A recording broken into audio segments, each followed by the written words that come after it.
Hello and welcome you all to let's crack it the Vishay Gupta. तो guys video को पूरा देखिए, एंड तक वीडियो को देखिएगा। इसमें सब चीज़ें बताई गई हैं, बहुत अच्छे से आपको समझाया गया है, तो आप इसको पूरा अंत तक जरूर देखिएगा। जो भी आपको डाउट आता है, कोई इसमें अगर सजेशन है, फीडबैक है, तो उसको कमेंट सेक्शन में कमेंट करके जरूर बताइएगा। चैनल को सब्सक्राइब जरूर कर दीजिएगा अगर आपने चैनल को सब्सक्राइब नहीं किया है यूट्यूब पे। और टेलीग्राम का लिंक आपको वीडियो के डिस्क्रिप्शन में मिल जाएगा, तो टेलीग्राम को जरूर ज्वाइन करिए। फ्री टेलीग्राम चैनल है, उसको ज्वाइन करना बहुत ज़रूरी है।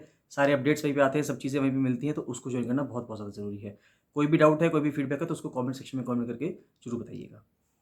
लेट्स क्रैक इट का ये चैनल जो यूट्यूब पे है, उसको जरूर से जरूर सब्सक्राइब कर लीजिए। यहाँ से सब्सक्राइब का बटन दबा दीजिएगा और यहाँ से सब्सक्रिप्शन के बाद ऑल का बटन भी दबा दीजिएगा, जिससे कि सभी नोटिफिकेशंस आपको रेगुलर बेसिस पे मिलते रहें। ये वाला जो टेलीग्राम चैनल है, इसको जरूर से जरूर ज्वाइन कर लीजिए। ये टेलीग्राम चैनल आपको सर्च करने में मिल जाएगा। जैसे ही आप ये लिखेंगे let's crack it the Vishay Gupta बिना किसी स्पेस के, तो ये चैनल आ जाएगा और इस चैनल को आप ज्वाइन कर सकते हैं। Hello and welcome you all to let's crack it with Vishay Gupta. तो गाइस, स्वागत है आपका 5 बजे 5 MCQ सीरीज़ में। इससे पहले ज्योग्राफी का एक सवाल आपसे पूछा गया था, और उसमें पूछा गया था कि वोल्केनो आने का या अर्थक्वेक आने का कारण क्या है। तो अर्थक्वेक आने का कारण था धरती के अंदर जो डिस्प्लेसमेंट होता था। पहला ऑप्शन इसका सही जवाब था कि धरती की सतह में जो चीज़ें हिलती थी, डिस्प्लेसमेंट होता था, उसकी वजह से अर्थक्वेक आता है। आज बारी है हिस्ट्री की, मॉडर्न हिस्ट्री। कुछ सवाल देखते हैं, 5 सवाल देखते हैं। शुरुआत करते हैं फर्स्ट सवाल से। तो पहला सवाल आपके सामने आता है कि सती को किसने निषेध किया था, सती को प्रोहिबिट किसने किया था। सती वॉज प्रोहिबिटेड बाय। 4 ऑप्शंस आपके सामने। पहला ऑप्शन है विलियम वॉरेन हेस्टिंग्स ने किया था, दूसरा है लॉर्ड वेलेस्ली, तीसरा है लॉर्ड विलियम बेंटिक और चौथा है लॉर्ड डलहौजी। तो इन चारों में से कौन पर्सन ऐसे थे जिसने सती को प्रोहिबिट किया था। तो इसका सही जवाब है लॉर्ड विलियम बेंटिक, यानी जिस टाइम पे वो गवर्नर जनरल रहे उसी टाइम पे काम हुआ था। नेक्स्ट आता है सेकंड क्वेश्चन, कहता है आज का कि साइमन कमीशन किस चीज़ के लिए बनाया गया था, कि साइमन कमीशन की जो स्थापना की गई थी वो क्यों की गई थी। 4 ऑप्शन आपके सामने। पहला है कि भारत में लेजिस्लेचर्स यानी कि विधायिका जो है उसको बनाने के लिए।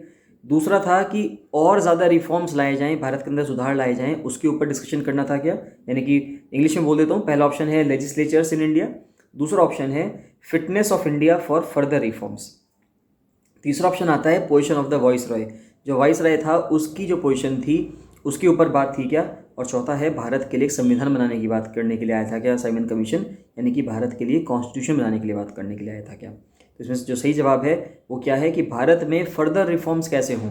सेकंड जो ऑप्शन कहता है कि fitness of India for further reforms, उसके लिए साइमन कमीशन भारत आया था।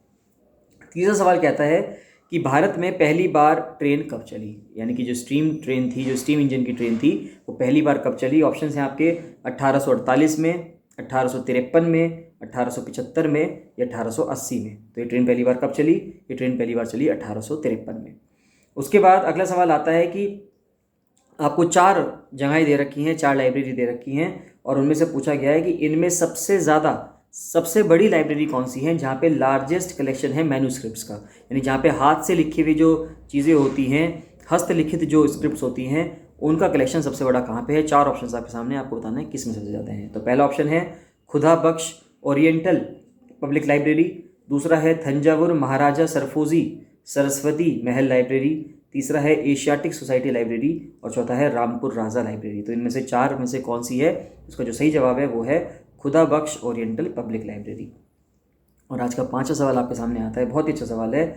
आपको बताना है कि इनमें से कौन सा एक लैंड सेटलमेंट सिस्टम ऐसा है जो ज़मीन बंदोबस्त जो लेके आए थी ब्रिटिश सरकार, तो ऐसा कौन सा इसमें से सिस्टम है जो किसानों के इंटरेस्ट को, किसानों के जो इंटरेस्ट है उनको फेवर करता हो। तो इन चारों में से कौन सा ऐसा था। तो पहला है परमानेंट सेटलमेंट ऑफ बंगाल, यानी कि जो परमानेंट सेटलमेंट था बंगाल का। दूसरा है मद्रास का रैयतवाड़ी सेटलमेंट। फिर तीसरा है सेंट्रल स्टेट्स का जमींदारी सेटलमेंट, और चौथा है यूनाइटेड स्टेट्स का मालगुजारी, यानी कि लैंड रेवेन्यू सेटलमेंट, जो यूनाइटेड स्टेट्स या यूनाइटेड प्रोविंस कह दो आप इसको, मालगुजारी सिस्टम। तो ये 4 सिस्टम थे। इसमें से कौन सा ऐसा सिस्टम था जो कि किनके लिए आया था, किसानों की बेहतरी के लिए आया था, कि इसमें थोड़ा बहुत किसान का फायदा होता था। तो इन चारों का आपको जवाब देना है कि इसमें चारों में से कौन सा ऑप्शन सही होगा। कोई भी आपको डाउट आता है गाइस, कोई भी आपका सेशन है, कोई भी आपका फीडबैक है, तो कमेंट सेक्शन में कमेंट जरूर कीजिएगा। ध्यान रखिए कि पटवारी लेखपाल के लिए टेस्ट सीरीज शुरू हो गई है, तो आप उसको ज्वाइन कर सकते हैं। RO सेक्रेटेरिएट का फुल प्रिपरेशन बैच चल रहा है, तो आप उसको भी ज्वाइन कर सकते हैं। कोई भी आपको डाउट आता है, कोई भी आपका सेशन है, कोई भी आपका फीडबैक है, तो उसको कमेंट सेक्शन में कमेंट जरूर कीजिएगा। चलिए बाकी मिलते हैं नेक्स्ट वीडियो में। So thank you and bye bye.